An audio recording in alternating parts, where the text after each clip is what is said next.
some losses leave behind more questions than tears. Judith Farrow's did. The morning after we buried my son, my daughter-in-law packed my things into a cardboard box, left them by the front door, and told me the house belonged to her now. 2 weeks later, at the will reading, she smiled, laughed, and said I'd been left with nothing. She had no idea there was a small brass key taped inside my old recipe notebook, or that my son had spent the last 6 years quietly making sure that one day I'd never have to depend on anyone else's kindness again. Judith Farrow was 63 years old. She had spent 30 years teaching elementary school in Spokane, Washington. She lived a quiet life, the kind built on routines, patience, and always putting other people first. Her son, Nate, was her only child, and for most of her life, that had always been enough. Then, 14 years before any of this, Nate married a woman named Brooke. Judith wanted that marriage to work. She truly did. Like so many mothers, she told herself every family needs a little time to settle into its new shape. Only, it never really did. Brooke had a way of being wonderfully warm whenever Nate was in the room, and just a little colder the moment he walked away. Never anything obvious, never anything anyone else would notice. Just little moments. A comment about Judith's cooking. During a holiday dinner, a joke about her being set in her ways that made everyone else smile, while somehow leaving Judith feeling just a little smaller than she had a moment before. 6 years before any of this, when Nate and Brooke were buying their first home, Judith gave them $40,000 for the down payment. It wasn't extra money. It wasn't money she could easily replace. It was nearly everything she'd managed to save after 30 years of teaching. She never hesitated. Helping her only son build a future felt more important than holding on to her savings. Brooke always called it a gift. She'd smile every time she said it. Looking back now, Judith sometimes wondered if that smile had meant something she simply hadn't wanted to see. Over the years, Nate rarely challenged Brooke. When she spoke sharply to his mother, Judith noticed. She simply chose not to make it another burden for him to carry. Still, deep down, there was a quiet disappointment she hardly admitted, even to herself. She began to wonder if her son had chosen the easier piece inside his marriage instead of standing beside her. Whenever things became uncomfortable, Nate would quietly say, "Don't worry, Mom. I've got this handled." Judith always nodded. She always believed those were simply words, meant to comfort her. So, she let it go. Every single time. Nate died at 41. His heart simply stopped. No warning, no long illness, one ordinary afternoon, and by evening, Judith's only child was gone. Later, she would realize she remembered almost nothing about the funeral itself. Not the hymns, not the prayers, not even most of the faces. What stayed with her were the little things, the smell of fresh flowers, the sound of chairs sliding across the church floor, and Brooke's hand resting gently on her arm whenever someone else was looking. The next morning, Brooke asked Judith to stop by the house. There was a cardboard box waiting beside the front door. Inside were a few neatly folded clothes, a framed family photograph, and the old recipe notebook Judith had given Nate years before, the one filled with handwritten recipes, passed down through generations. Brooke smiled softly. "I think it's best, if you have some space, to grieve on your own." Then she looked back toward the house, before quietly adding, "This is my house now, Judith. I hope you understand." Judith stood there. For a long time, she looked at the box, then at the front door, then back at the box again. She never argued. The grief was simply too heavy, and somewhere, deep inside, there was still a tired part of her that wasn't entirely sure she had the right to. 2 weeks later, the family gathered in Gareth Solano's office for the reading of Nate's will.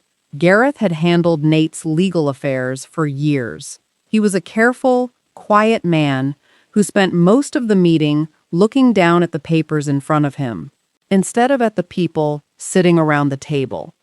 Judith noticed. At the time, she misunderstood that silence completely. The reading itself was painfully simple. The house, the joint bank accounts, the investments Nate owned, everything passed to Brooke. No surprises, no special instructions, no mention of Judith. Across the table, Brooke smiled. It wasn't a big smile, just the small, satisfied kind that appears when someone hears exactly what they were hoping to hear. Then, in front of Judith's sister and the cousins who had come to support her, Brooke let out a quiet little laugh. "Well," she said, "I suppose some people just get left with nothing." The room fell silent.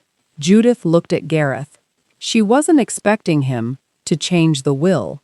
She simply wanted anyone to look back at her as though they understood how cruel that moment felt. Instead, Gareth quietly closed the folder. "The reading is concluded." That was all he said. Judith walked out of that office, believing exactly what Brooke wanted her to believe. That after raising her only son, after giving him nearly every dollar she'd managed to save across 30 years of teaching, she had been left with absolutely nothing.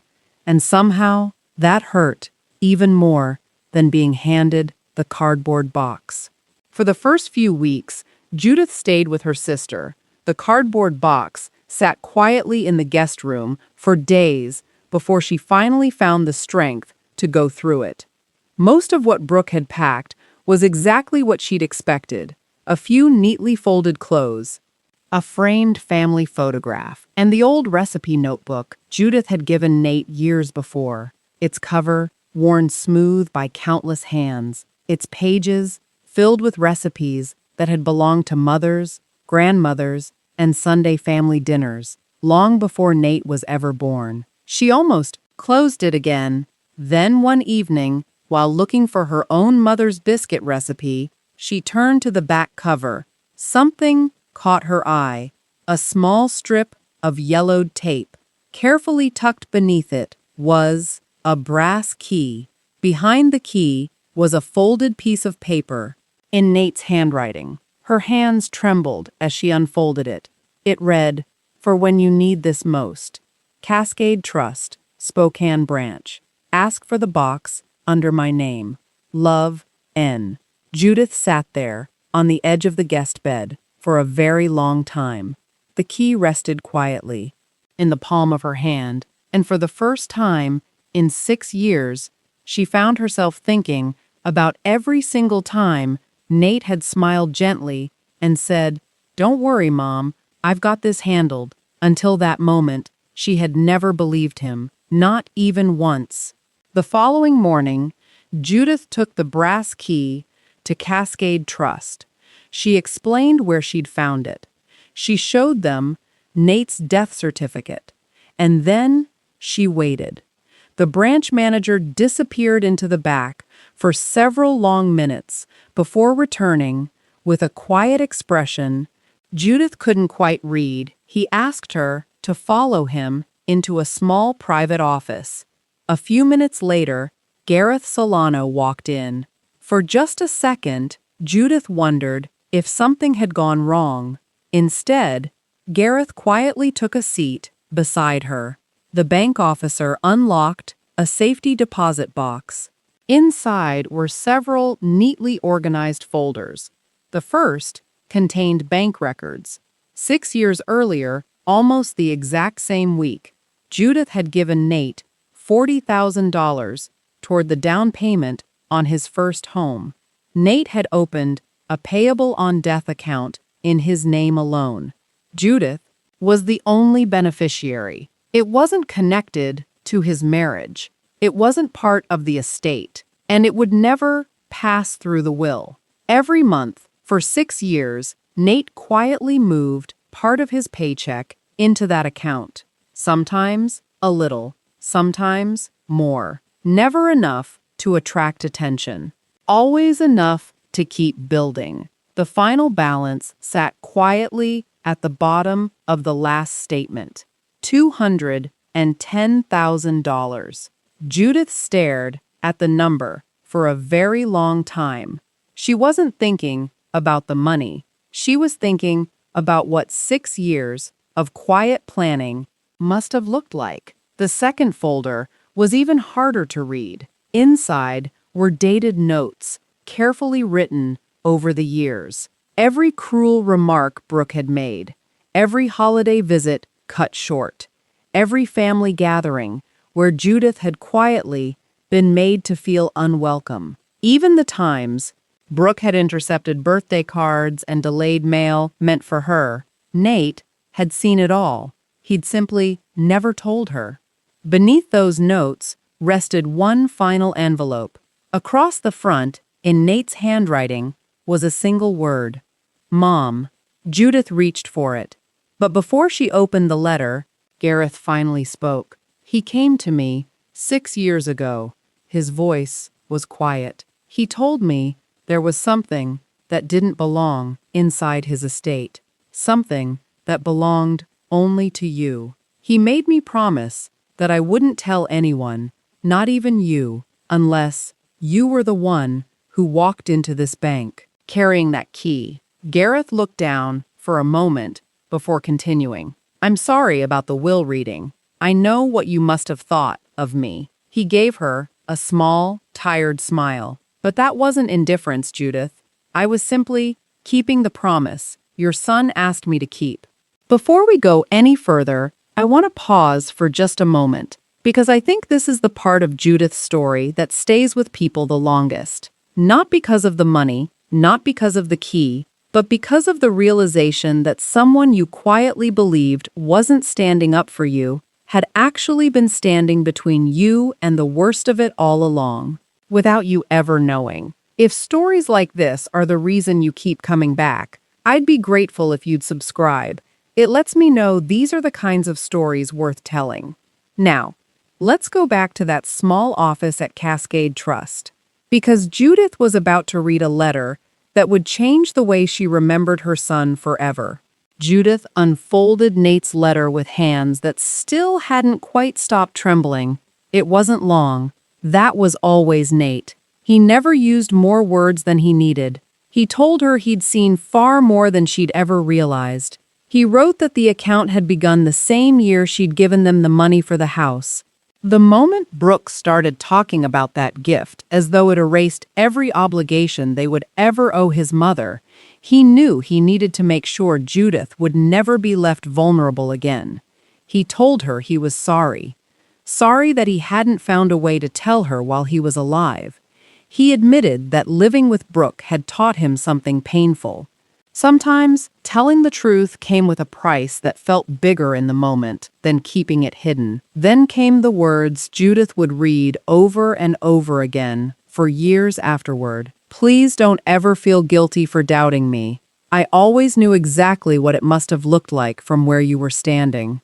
That was the moment she finally broke. Not at the funeral, not on the porch, not even during the will reading. Here, alone in that quiet little office, she cried for the son she had lost, and for the years she had quietly mistaken his silence for surrender. She had spent 6 years believing he hadn't stood up for her.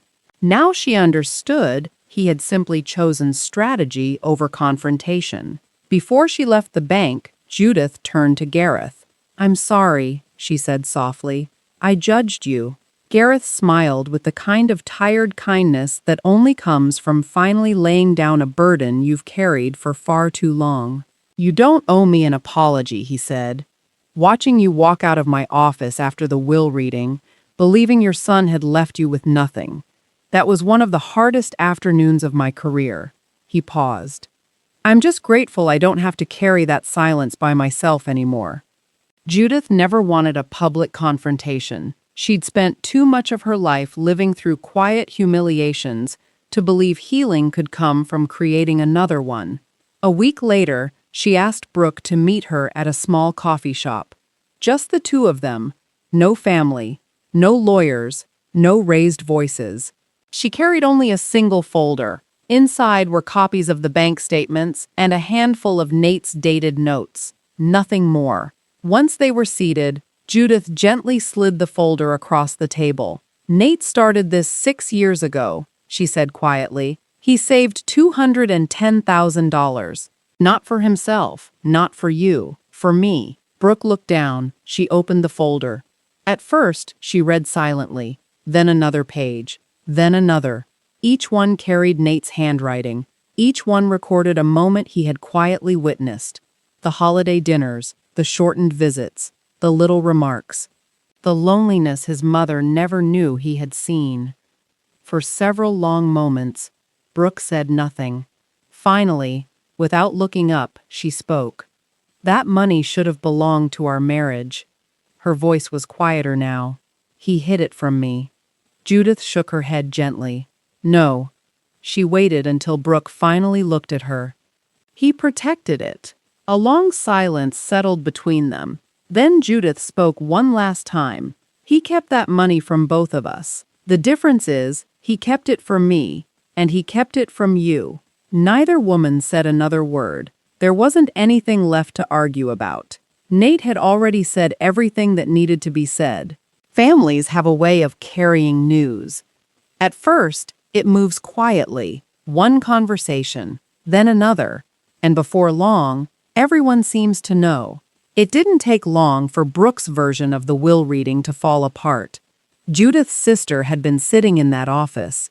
She'd heard every word, especially the part about being left with nothing. Once people learned about the account, the notes, and everything Nate had quietly documented over 6 years, the story changed. So did the way people looked at Brooke. Her own parents, who had always loved Nate, became noticeably quieter whenever she called. Old family friends stopped defending her. The sympathy she'd once expected slowly disappeared. She kept the house, she kept the joint accounts, but the trust people once placed in her, that never really found its way back. Judith never took Brooke to court. She never wanted another fight. There was nothing left to prove. The money already belonged to her, exactly as Nate had intended. More than anything else, Judith wanted the truth to live somewhere beyond her own memories. She wanted the story her son had spent 6 quiet years protecting to finally exist where no one could bury it again. By the following spring, Judith had settled into a small house of her own. Nothing extravagant, just a quiet place with enough sunlight in the kitchen and a short drive to her sister's home, where Sunday dinners slowly became part of life again. The old recipe notebook never went back into a drawer. It stayed on the kitchen counter, its cracked spine and worn pages carrying the fingerprints of generations. Every so often, Judith would add another recipe. Sometimes it was something new. Sometimes it was one of Nate's old favorites. The meals he used to ask for every time he came to visit. She still missed him. She always would, but she thought about him differently now. Not as the son who had stayed silent because he was afraid, but as the man who had quietly spent 6 years building solid ground beneath her feet, asking for nothing in return and never expecting to be thanked for it. Of course, she still wished he'd trusted her enough to tell her while he was alive. She wasn't sure that feeling would ever completely leave her, but understanding has a way of softening questions that grief alone never can. And that, she discovered, was its own kind of peace. Sometimes the deepest acts of love aren't the loud ones. Sometimes they're the promises kept in silence, the protections carefully built long before anyone realizes they'll be needed. Judith was grateful her son had loved her that way. She only wished they'd both been given enough time for him to see that she finally understood. If Judith's story stayed with you, I'd truly appreciate it if you'd subscribe. It lets me know these quiet stories about family, love, hidden truths, and second chances still have a place in people's hearts. Before you go, I'd love to hear your thoughts. If you were Nate, would you have told your mother the truth while you still had the chance? Or do you believe his greatest act of love was protecting her quietly until the day she needed that truth most. And while you're in the comments, tell me where you're watching or listening from. I always smile when I see how these stories bring people together from so many different places around the world. Thank you for listening. Thank you for sharing this time with me. I never take it for granted. Until we meet again, and be kind to yourself, hold your loved ones a little closer, and take good care of one another. I'll see you in the next story.